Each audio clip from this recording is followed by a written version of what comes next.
Hello and welcome to another instalment of our nutritional seminars for the Double Vision Conditioning Centre. Today I want to talk to you about reward and punishment. It's a well-known fact, and it's been proven in scientific literature, that most people, if they have to try and achieve something for themselves without any consequence, if they don't achieve it, they pretty much are guaranteed not to hit their goals. So what we find helps people most is, for example, it is for them to have a goal. So you'll know there's quite a few people training at the centre who have a wedding coming up. And they tend to get very good results because they have their mind set on that wedding. They know that nothing else but looking the best for that day will do. So therefore they make the sacrifices that they need to look as best as they can. So what we want you to try and do, obviously you may not have a wedding to plan for, is to try and think of a reward and a consequence for you hitting your goals.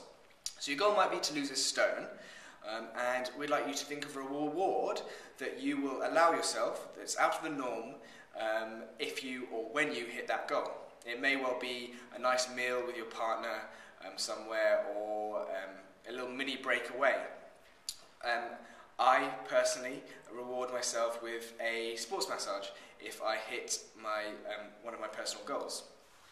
Likewise, you need to think of a punishment that you are going to make yourself stick to if you don't hit your goal. So if your goal is to lose a stone and you don't get there by the date that you've chosen to hit that goal, you've got to do something that you don't necessarily like to. For example, it may be clearing up the shed, or doing some extra few intervals, taking your wife out for a meal.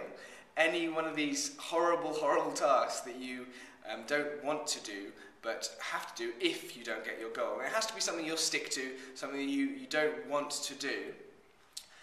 And likewise, something you want to do has to be a good reward.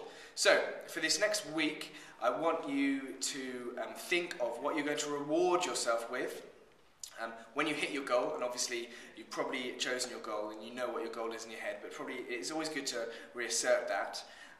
And also to think of if you don't hit your goal, for whatever reason, you've got to think of your punishment. So it'd be good if you could email us all, or whoever's training you, email them and let them in on the fact, or what your reward and what your punishment is, and they'll be able to help you and also check if it's a good reward and check if it's a good punishment. Right, thanks, and I will see you next time for the next instalment of the Double Vision Nutrition Seminars. Bye-bye.